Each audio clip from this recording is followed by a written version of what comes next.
آپ علماء کے ساتھ پبلکلی مناظرہ کر کے حق کی آواز کیوں بلند نہیں کرتے؟ کیا مناظرہ کرنا حرام ہے؟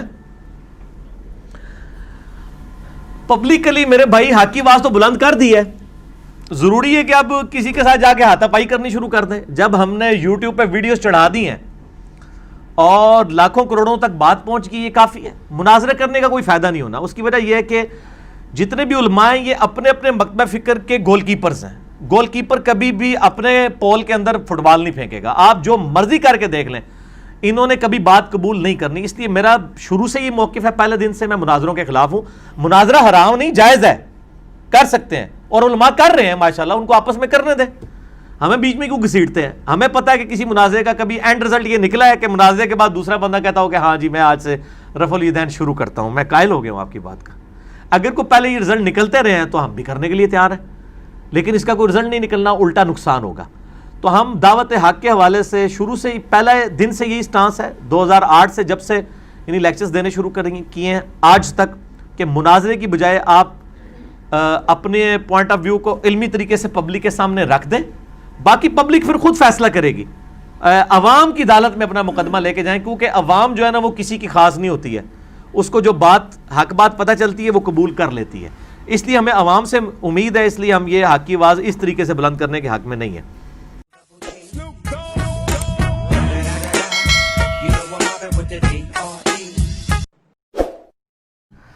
اور انہوں نے کہا جھوٹ بولنے، ان کے بزرگ اتنے بڑے بڑے جھوٹ بول کے گئے ہیں، ہر چیز کو کسی نہ کسی اپنے فرقے کے ساتھ اٹیچ کر دیتے ہیں۔ سر قاضی ثناء اللہ پانی پتی کا نام سنا میں نا، اس کے اوپر بڑا حنفیوں کو مان ہے کہ جی یہ وہ صوفی تھے جو عالم باعمل بھی تھے اور صوفی بھی تھے، اور ان سے بھی بڑا جس پہ مان ہے وہ انہی کے بزرگ ہیں آگے پیچھے 1034 ہجری میں مجدد الف ثانی، جنہوں نے اپنے آپ کو خود ہی 1000 سال کا مجدد ڈکلیئر کر دیا تھا، شیخ احمد سنندی۔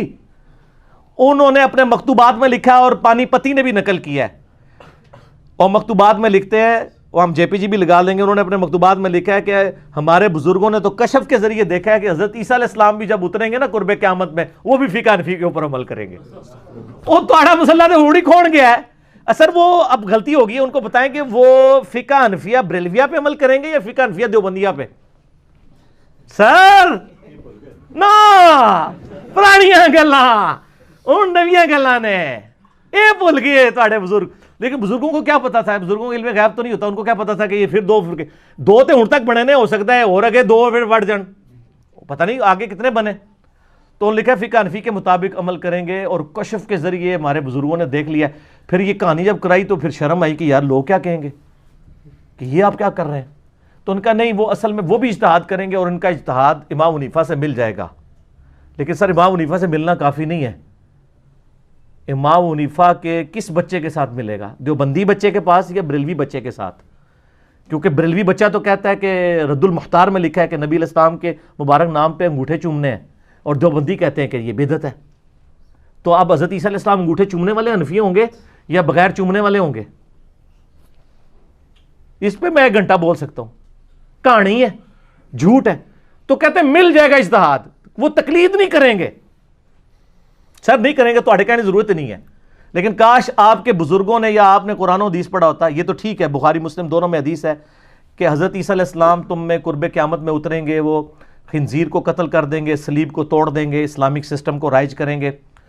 لیکن سر اس کا ایک جو طریق ہے نا صحیح مسلم کے اندر، اس میں آگے بڑے زبردست الفاظ ہیں کہ جب وہ دنیا میں اتریں گے تو تمہارے، وہ راوی حدیث کہتے ہیں کہ وہ تمہارے نبی پہ جو اللہ نے کتاب نازل کی ہے نا، کتاب اللہ یعنی قرآن حکیم، کتاب اللہ اور تمہارے نبی کی سنت کے مطابق عمل کریں گے، سر فقہ حنفی کے مطابق نہیں عمل کریں گے۔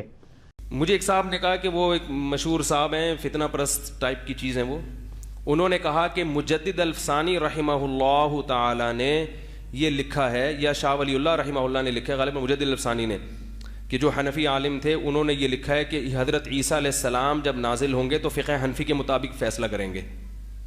اب لوگوں نے دیکھو، یہ دیکھو حنفی لوگ کیسے ہوتے ہیں، حضرت عیسیٰ کو بھی کیا بنا دیا حنفی، او ہو توبہ توبہ، حنفی ایسے ہوتے ہیں، حنفی ایسے ہوتے ہیں۔ ایک پروپیگنڈا، یہ ہے وہ پروپیگنڈا جس کا میں ابھی ذکر کر رہا تھا۔ اللہ کے بندو، جہاں ایک حنفی عالم نے یہ لکھا کہ حضرت عیسیٰ فقہ حنفی کو فالو کریں گے، وہاں رد بھی کس نے کیا ہے؟ حنفی عالم نہیں کیا ہے۔ علامہ شامی رحمہ اللہ تعالیٰ نے اس پہ لکھا ہے کہ یہ بات غلط ہے کہ حضرت عیسیٰ فقہ حنفی کو فالو کریں گے. صحیح یہ کہ وہ مجتہد ہوں گے, وہ کسی ایک مخصوص فقہ کو فالو نہیں کریں گے. تو آپ صرف کسی حنفی عالم کی وہ عبارت جو جس سے پروپیگنڈے کا آپ کو موقع مل رہا ہے وہ تو ہائی لائٹ کر رہے ہیں, اور حنفی عالم نے ہی اس کا جواب دیا, اس جواب کو آپ ہائی لائٹ نہیں کر رہے. اس کا مطلب کیا ہے؟ یہ جو میں نے بھی قرآن کی آیت پڑھی نا, بل ہم قوم خصمون, اللہ کہتے ہیں ان کا مقصد کیا ہے؟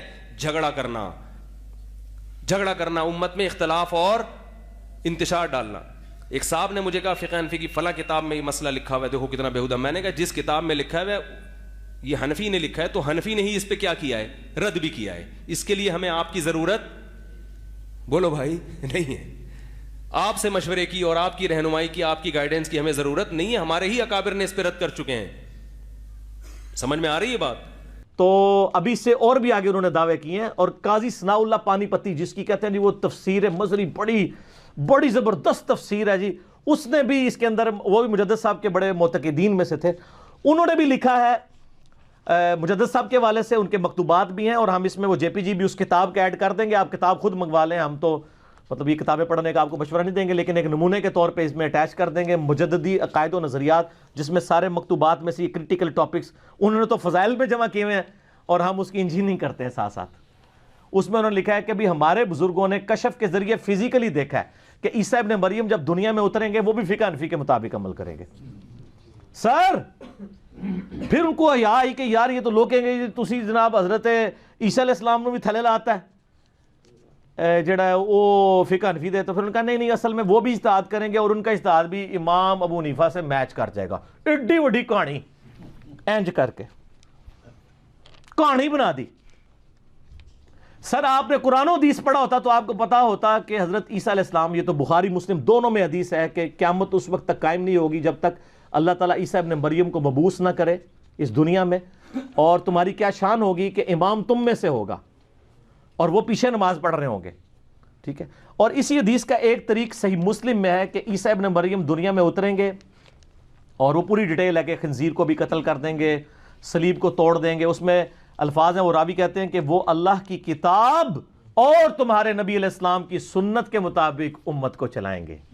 فقہ حنفی کے مطابق نہیں سر, فقہ حنفی تے ہونوری کام رہی ہے. رجب کے مہینے میں ایک روزہ رکھنا پورے سال کے روزوں کے برابر ہے, ایسی کوئی حدیث ہے؟ کوئی ایسی صحیح حدیث موجود نہیں جی, بالکل غلط ہے یہ سوال. السلام علیکم. وعلیکم السلام ورحمۃ اللہ. حرم مکہ میں حتیم میں داخلے کا راستہ بہت تنگ ہے, اور وہاں سے مرد اور عورتیں ایک ہی وقت میں حتیم میں داخل ہونے کی کوششیں کرتے ہیں اور ایک دوسرے کے ساتھ تقریباً چمٹے ہوئے داخل ہوتے ہیں. کیا یہ بات باعث ثواب ہے؟ یہ میرے بھائی باعث عذاب ہے. عورتوں مردوں کا اختلاط ایسے کام کے لیے ہونا جو صرف مستحب ہے, ضروری نہیں ہے, صرف افضلیت والا ہے. عورتوں مردوں کے کو اختلاط سے بچانا یہ تو ہے فرض عین. ایک مستحب کام کے لیے ایک شخص حرام کے اندر مبتلا ہو جائے تو اس کی تو کوئی اسلام کے اندر اجازت نہیں ہے. میرا تو بلکہ کلپ مسئلہ 54A کے اندر جو میں نے عمرے کے طریقے کے اوپر بیان کیا ہے, اس میں نے بتایا کہ لوگ حجر اسود کا بوسہ لینے کے لیے جو ایک صرف مستحب نیکی کا کام ہے, عورتیں مرد کے اوپر, مرد عورتوں کے اوپر چڑھے ہوئے ہوتے ہیں, اور اتنی یعنی بیہودہ معاملہ ہوا ہوتا ہے کہ وہ ساری کی ساری روحانیت جو ہے نا خانہ کعبہ شریف کی وہ کافور کی ہوتی ہے ان لوگوں نے جو یہ حرکتیں کر رہے ہوتے ہیں. تو یہ تو کوئی اس طرح کی چیز نہیں. اسی لیے نبی صلی اللہ علیہ وآلہ وسلم نے استلام دور سے لاٹھی کے اشارے سے بھی کیا ہے, صحیح بخاری کے اندر آتا ہے یوں, یعنی آپ نے بوسہ دینا درکنار, ہاتھ لگانا درکنار, دور سے لاٹھی کے اشارے سے, اور اونٹ کے اوپر بیٹھ کے آپ نے طواف کیا. یعنی پیدل بھی کر سکتے ہیں, ویل چیئر پہ بھی کر سکتے ہیں, اور اگر سعودی حکومت اجازت دے تو موٹر بائک کے اوپر بھی طواف ہو سکتا ہے, کوئی مسئلہ نہیں اس کے اندر. سواری تو نبی علیہ السلام نے یوز کی ہے.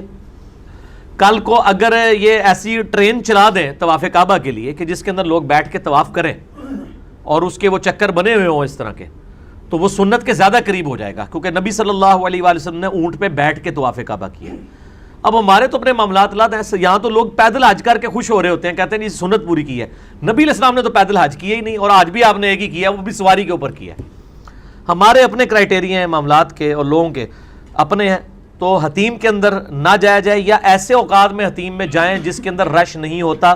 فجر سے 2 گھنٹے پہلے آلموسٹ رش ختم ہوا ہوتا ہے, حج کے دنوں میں تو شاید اس وقت بھی نہ ختم ہوتا ہو، تو آپ اس ثواب کے پیچھے گناہ نہ اپنے نامہ اعمال میں داخل کریں. مرد و عورت کا اختلاط تو ہونا ہی نہیں چاہیے. ہم تو میرے بھائی ان چیزوں سے بچتے رہے ہیں، جتنی بار بھی گئے ہیں، اللہ کے فضل سے کوئی ضرورت نہیں کرنے کی.